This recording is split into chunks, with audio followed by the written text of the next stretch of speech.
Assalamualaikum warahmatullahi wabarakatuh. Jalaluddin Rumi adalah seorang tokoh sufi yang cukup tersohor di zamannya. Karya-karya dan ajaran-ajaran beliau tak pernah lekang oleh waktu. Beliau memang bukan sekadar penyair. Jalaluddin Rumi adalah guru nomor satu tarekat Maulawiyah, sebuah tarekat yang berpusat di Turki dan berkembang meluas di daerah sekitarnya. Tarekat tersebut pernah mempunyai pengaruh yang besar dalam lingkungan istana kekhalifahan Turki Utsmani dan kalangan seniman pada sekitar tahun 1648.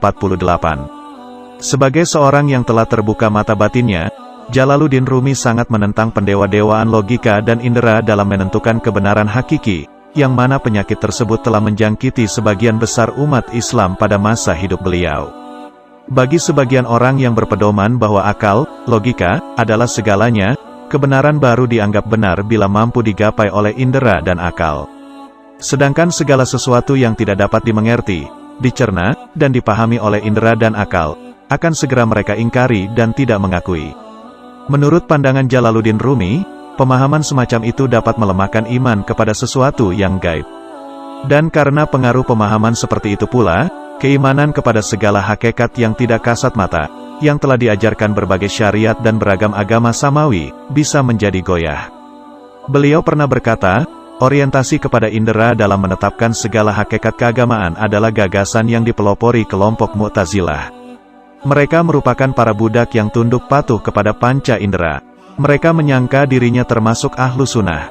Padahal, sesungguhnya ahlu sunnah sama sekali tidak terikat kepada indera-indera, dan tidak mau pula memanjakannya. Bagi Jalaluddin Rumi, tidak patut menafikan sesuatu hanya karena tidak pernah melihatnya dengan mata kepala atau belum pernah meraba dengan indera. Sesungguhnya, batin akan selalu tersembunyi di balik yang lahir, seperti faedah penyembuhan yang terkandung dalam obat. Padahal, yang lahir itu senantiasa menunjukkan adanya sesuatu yang tersimpan, yang tersembunyi di balik dirinya. Bukankah Anda mengenal obat yang bermanfaat? Bukankah kegunaannya tersembunyi di dalamnya? Tegas Jalaluddin Rumi. Fariduddin Attar, yang juga seorang tokoh sufi, ketika berjumpa dengan Jalaluddin Rumi yang baru berusia 5 tahun pernah meramalkan bahwa si kecil itu kelak bakal menjadi tokoh spiritual besar. Sejarah kemudian mencatat, ramalan Fariduddin itu tidak meleset. Lahir di Balkah, Afghanistan pada 604 atau tanggal 30 September tahun 1207, Jalaluddin Rumi menyandang nama lengkap Jalaluddin Muhammad bin Muhammad al-Balkhi al-Kunuwi. Adapun panggilan Jalaluddin Rumi karena sebagian besar hidupnya dihabiskan di Konya, kini Turki, yang dahulu dikenal sebagai daerah Rum, Roma. Ayahnya, Bahauddin Walad Muhammad bin Hussein, adalah seorang ulama besar bermazhab Hanafi. Dan karena karisma dan tingginya penguasaan ilmu agamanya, ia digelari Sultanul Ulama, Raja Ulama. Namun rupanya gelar itu menimbulkan rasa iri pada sebagian ulama lain. Dan mereka pun melancarkan fitnah dan mengadukan Bahauddin ke penguasa. Celakanya sang penguasa terpengaruh hingga Bahauddin harus meninggalkan Balkah, termasuk keluarganya. Ketika itu Jalaluddin Rumi baru berusia 5 tahun. Sejak itu Bahauddin bersama keluarganya hidup berpindah-pindah dari suatu negara ke negara lain. Mereka pernah tinggal di Sinabur, Iran Timur Laut.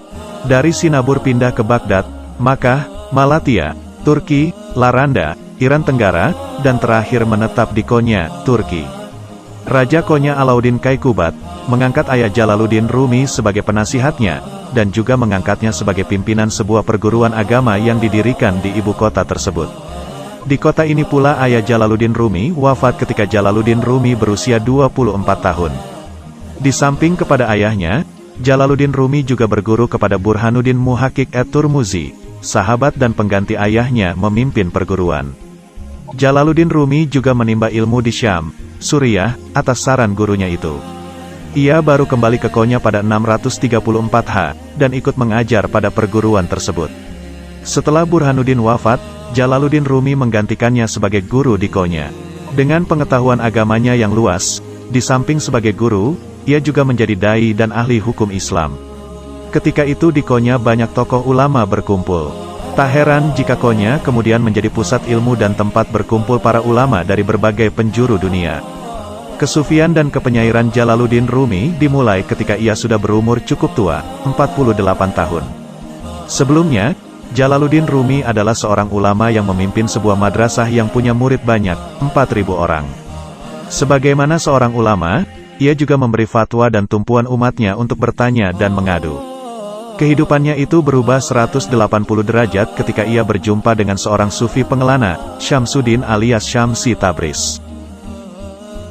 Suatu saat, seperti biasanya Jalaluddin Rumi mengajar di hadapan halayak dan banyak yang menanyakan sesuatu kepadanya. Tiba-tiba seorang lelaki asing yakni Syamsi Tabriz ikut bertanya, apa yang dimaksud dengan riyadah dan ilmu? Mendengar pertanyaan seperti itu, Jalaluddin Rumi terkesima. Kiranya pertanyaan itu jitu dan tepat pada sasarannya. Ia tidak mampu menjawab. Berikutnya, Jalaluddin Rumi berkenalan dengan Tabriz. Setelah bergaul beberapa saat, ia mulai kagum kepada Tabriz yang ternyata seorang sufi. Ia berbincang-bincang dan berdebat tentang berbagai hal dengan Tabriz. Mereka betah tinggal di dalam kamar hingga berhari-hari. Sultan Salat, putra Jalaluddin Rumi, mengomentari perilaku ayahnya itu. Sesungguhnya, seorang guru besar tiba-tiba menjadi seorang murid kecil. Setiap hari sang guru besar harus menimba ilmu darinya, meski sebenarnya beliau cukup alim dan zuhud. Tetapi itulah kenyataannya. Dalam diri Tabriz, guru besar itu melihat kandungan ilmu yang tiada taranya. Jalaluddin Rumi benar-benar tunduk kepada guru barunya itu. Di matanya, Tabriz benar-benar sempurna. Cuma celakanya, Jalaluddin Rumi kemudian lalai dengan tugas mengajarnya. Akibatnya banyak muridnya yang protes. Mereka menuduh orang asing itulah biang keladinya. Karena takut terjadi fitnah dan takut atas keselamatan dirinya, Tabriz lantas secara diam-diam meninggalkan konya.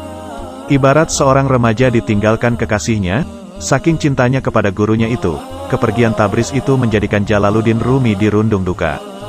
Jalaluddin Rumi benar-benar berduka. Ia hanya mengurung diri di dalam rumah dan juga tidak bersedia mengajar. Tabriz yang mendengar kabar ini, lantas berkirim surat dan menegur Jalaluddin Rumi. Karena merasakan menemukan gurunya kembali, gairah Jalaluddin Rumi bangkit kembali. Dan ia mulai mengajar lagi. Beberapa saat kemudian ia mengutus putranya, Sultan Salat, untuk mencari Tabriz di Damaskus. Lewat putranya tadi, Jalaluddin Rumi ingin menyampaikan penyesalan dan permintaan maaf atas tindakan murid-muridnya itu dan menjamin keselamatan gurunya bila berkenan kembali ke konya. Demi mengabulkan permintaan Jalaluddin Rumi itu, Tabriz kembali ke konya. Dan mulailah Jalaluddin Rumi berasyik-asyik kembali dengan Tabriz. Lambat laun rupanya para muridnya merasakan diabaikan kembali, dan mereka mulai menampakkan perasaan tidak senang kepada Tabriz. Lagi-lagi sufi pengelana itu, secara diam-diam meninggalkan Jalaluddin Rumi, lantaran takut terjadi fitnah. Kendati Jalaluddin Rumi ikut mencari hingga ke Damaskus, Tabriz tidak kembali lagi. Jalaluddin Rumi telah menjadi sufi, berkat pergaulannya dengan Tabriz. Kesedihannya berpisah dan kerinduannya untuk berjumpa lagi dengan gurunya itu telah ikut berperan mengembangkan emosinya, sehingga ia menjadi penyair yang sulit ditandingi. Guna mengenang dan menyanjung gurunya itu, ia tulis syair-syair, yang himpunannya kemudian dikenal dengan nama Divan-i Syams-i Tabriz. Ia bukukan pula wejangan-wejangan gurunya, dan buku itu dikenal dengan nama Maqalat-i Syams Tabriz. Jalaluddin Rumi kemudian mendapat sahabat dan sumber inspirasi baru, Syekh Hisamuddin Hasan bin Muhammad. Atas dorongan sahabatnya itu, ia berhasil selama 15 tahun terakhir masa hidupnya menghasilkan himpunan syair yang besar dan mengagumkan yang diberi nama Masnavi'i.